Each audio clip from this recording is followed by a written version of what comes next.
Nicolas Bouzou, vous êtes l'éditorialiste, l'économiste que l'on connaît. Votre dernier livre s'appelle « Homo Sanitas, une histoire de la santé humaine ». Ça tombe bien. On vit une situation unique dans l'histoire de l'humanité parce qu'on fait reculer jusqu'à 100 ans, peut-être demain 120 ans.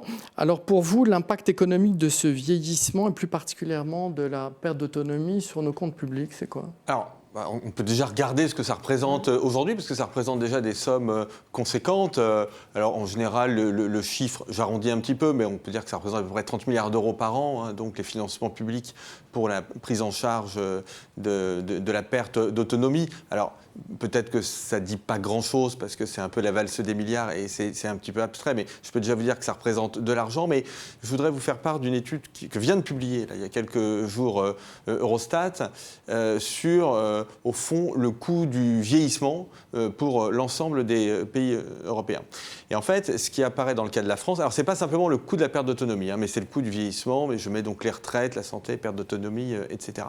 Et on arriverait en 2070, alors 2070 ça peut sembler loin, mais on arrive à plus de 30% du PIB. Donc ce que ça signifie concrètement, c'est ça ce que je voudrais bien faire comprendre, c'est qu'en 2070, en fait, si on ne fait rien, notamment en termes de prévention, eh bien, plus d'un tiers du revenu qui est généré par l'ensemble des Français, plus d'un tiers, ça ira à des sujets qui sont des sujets liés au vieillissement. Et donc, en fait, c'est pas possible.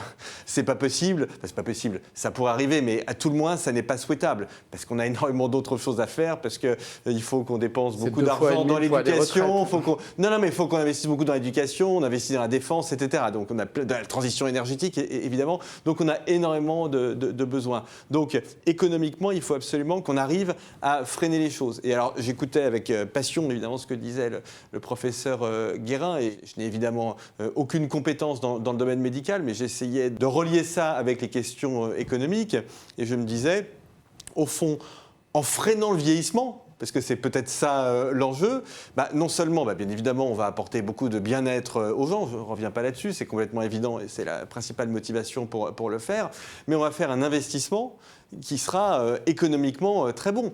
Parce qu'on va peut-être investir aujourd'hui dans le domaine de la promotion de l'activité physique, on va peut-être investir aujourd'hui dans la promotion de l'alimentation, il y a énormément de choses à faire, qui à mon avis d'ailleurs ne sont pas extrêmement coûteuses. J'étais aussi très intéressé, madame, quand vous dites qu'au fond, c'est un sujet, la prévention de l'autonomie, qui commence dès le début de la vie, puisque le président de la République avait évoqué pendant sa campagne, et ça commence à être mis en place, à mon avis, trop lentement, mais l'idée de faire aux enfants à l'école 30 minutes d'éducation physique par jour. Alors vous voyez que finalement, si je prends les choses extrêmement en amont, on est presque sur un sujet de prévention de la perte d'autonomie.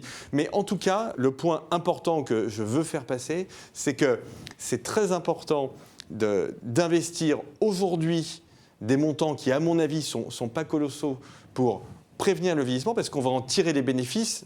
Du point de vue de la santé publique, c'est complètement évident, mais économiquement, on va en tirer les bénéfices. Et dernier point, et après je me tais, les chiffres que je cite ne prennent pas en compte quelque chose d'autre, et j'y pense puisque... Oui, ce sont des consommateurs aussi, il y a un retour positif pour la société. Et des gens qui même peuvent travailler plus tard, puisqu'on est en plein dans ce débat aujourd'hui, donc je ne résiste pas. Et même moi non plus, on va parler du travail. Je ne résiste pas au fait d'en dire un mot. Je pense que c'est aussi très important de se dire, l'espérance de vie moyenne, elle va s'allonger. Si on peut proposer à certains de nos concitoyens la possibilité de vivre en meilleure santé et donc de travailler autant de temps qu'ils le voudront. Alors là, je prends le sujet un petit peu à l'envers de ce que font les médias aujourd'hui, parce que l'idée, c'est plutôt, dans le débat sur les retraites, c'est plutôt d'essayer de ne pas partir trop tard. C'est ce que demandent les syndicats, en tout cas. Mais si on inverse un peu la proposition et qu'on dit, mais au fond, il y a des gens qui veulent travailler et ils ne peuvent pas parce qu'ils sont fatigués, parce qu'ils ne sont pas en bonne santé, mais on pourrait leur permettre de travailler plus tard, je peux vous dire que ce sera un gain pour la collectivité. Oui, alors moi j'aimerais bien avoir une réaction du ministre là-dessus. Qu'y a-t-il dans votre projet ? Je suis convaincu effectivement que le bien vieillir, ce n'est pas seulement un coût, mais c'est une véritable opportunité, ne serait-ce qu'au regard du poids économique et pour l'emploi en fait, du secteur du grand âge. 4e secteur, je crois, pourvoyeur d'emploi dans notre pays, donc c'est pas rien. Les aînés jouent dans notre système de solidarité un rôle extrêmement important dans la transmission, dans l'apprentissage, l'éducation aussi des enfants, des petits-enfants. Et donc c'est à valoriser aussi, c'est valoriser aussi tout leur engagement. Je rappelle souvent que plus de la moitié de nos bénévoles, des bénévoles dans notre pays ont plus de 60 ans. C'est important et je pense qu'on ne le mesure pas suffisamment. C'est important pour la cohésion de notre pays, c'est important pour les solidarités, c'est important pour le bien-être aussi et il faut vraiment être en capacité de le valoriser. Après, on l'a dit, le lien avec la réforme des retraites, il est clair. Je l'ai souvent dit aussi.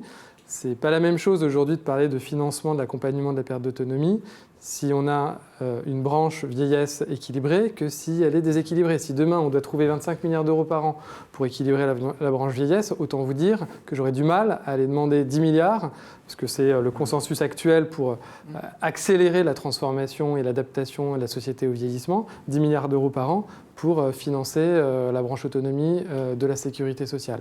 Néanmoins, il y a déjà des choses dans ce projet de loi retraite, puisque vous l'avez dit, il y a un lien entre la fin de la carrière professionnelle et la retraite pour faciliter l'emploi des seniors.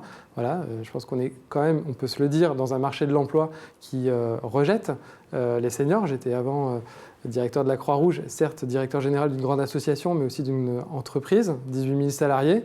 Donc je l'ai vécu aussi, y compris dans un environnement comme celui-là. Et c'est important de se donner les moyens de permettre à nos aînés aussi de pouvoir continuer leur carrière, de pouvoir l'aménager, cette fin de carrière, donc avec des départs en retraite, des reparts en retraite plus progressifs, avec des cumuls emploi-retraite. C'est bien de laisser aussi la liberté à ceux qui veulent travailler plus longtemps de pouvoir le faire, soit pour avoir une pension de retraite plus importante, soit parce qu'ils souhaitent tout simplement être utiles, travailler. Vous l'avez dit, le lien social, il est essentiel dans le bien vieillir et ça peut passer surtout dans une société comme la nôtre, par le travail.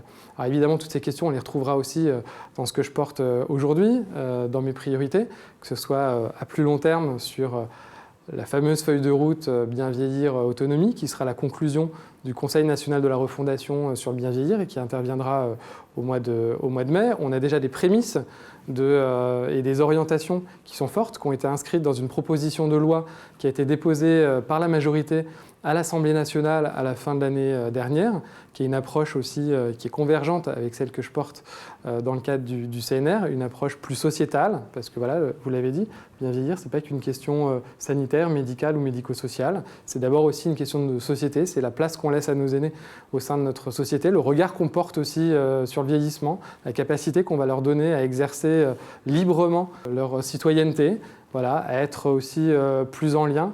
Et c'est un combat que nous menons aussi ensemble, c'est important. Et donc c'est tous ces sujets-là qui seront au cœur de cette feuille de route.